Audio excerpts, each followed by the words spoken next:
What's up everyone on the internet? Thank you for making this video part today. I am so excited to upload this one for you guys because for this video we're going to be taking a look at my very first Kurosawa movie, Yojimbo. So a bit of a backstory. After coming back from Japan last year, I was craving for more Japanese culture, and I remember looking at HBO Max and seeing a lot of Kurosawa movies. So I figured, you know what? Why not for the month of November? Let's just take a look at some Kurosawa movies. And to start things off, we're going to be taking a look at one that inspired one of my dad's favorite movies, Fistful of Dollars. But anyway, the movie opens up by informing the viewer that the year is 1800, set during the end of the Edo period, and while I am no historian, I would say from the look of things that this looks like the time where there were a lot of ronin wandering around the countryside, and I love the fact that our main character is in fact a ronin. And for those who are unaware of that term, ronin are masterless samurai. They serve no one, so they're practically mercenaries, and that fits so well when you see this guy wander into a town that is being controlled by two rival gangs who basically want to hire him.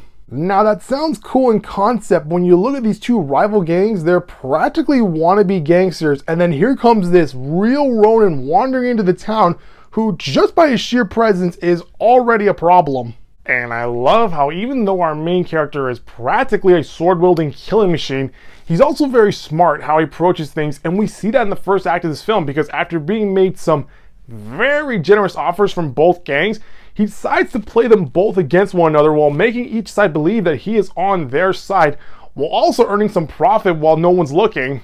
Now, what makes this interesting is that this just shows that our main character isn't as noble as we may have thought, because while anyone would try to stop all this senseless violence, you got this guy over here who's making some money on the side. Which brings me to the action. What makes this film different from other Kurosawa movies is that it almost feels like a game of tag, because throughout the movie we're watching our main character run from one side of the town to the other, informing one gang, then informing the other gang about each other's plans. And then almost in a turn-based style of events, we're watching both sides go at one another, where each gang is practically like, okay, they attacked us, now it's our turn to attack them. And while this back and forth conflict is occurring, the real victims are the townspeople. And it's in these moments where we do see our main character feel some sort of empathy for these people, which not only humanizes him, but also shows us in his most vulnerable state.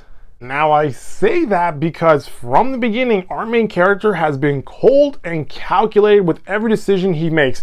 But once he starts to feel some sort of decency for these poor people, that is when his guard is down, which makes me love this character even more, because it just shows you how far luck will take you. And when you're playing with fire, you're eventually going to get burned. And this makes him all the more relatable, because we've all been in those moments where we think we have everything under control before everything falls apart. Now, going back to the action, when you see how each moment is filmed, there's a sense of discipline when you see how our ronin handles conflict. Just looking at his posture and how he walks, you can tell that there is a purpose for every move he makes.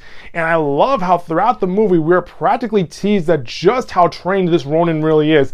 And once we enter the final moments of the film, that is when we cut loose and are treated to the most vicious 20 seconds of film history. Not gonna lie, that final fight felt like an anime, because the speed at which this guy moves is unbelievable, as he is very precise with his attacks. And at the same time, it almost felt like a western when you see the lone gunman standing in the middle of the street before doing the quick draw and takes out the bad guys. And after watching this film, I can see how this inspired a lot of cowboy movies that involve the lone wanderer going into town that is run by criminals, most famously Fistful of Dollars, which I really want to watch right now just so I can see the comparisons between that and Yojimbo. So overall, I had a blast with this movie. With a runtime of just over an hour and a half, the story wastes no time in getting you from point A to point B, as the story is simple but also very entertaining because of our main character. Now, because this movie was made in Japan in 1961, I could see how some people might be turned away from this for two reasons. Reason number one is that yes, this is a black and white film, and whenever I mention this to any friends or family, they're mostly turned away by it because a lot of people want to watch something that's new or current, or something that at least has color. Reason number two is that yes, there are subtitles, so you're gonna have to read, but this only makes you focus on the story even more. So once again, I had a great time with this film, because the only samurai movie that I'd watched before this was Last Samurai. After watching this film, I could see how a lot of movies, TV shows, and even cartoons took inspiration from this film.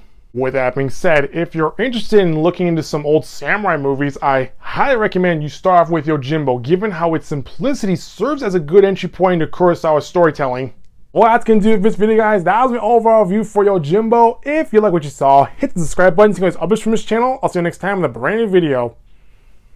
Bye-bye.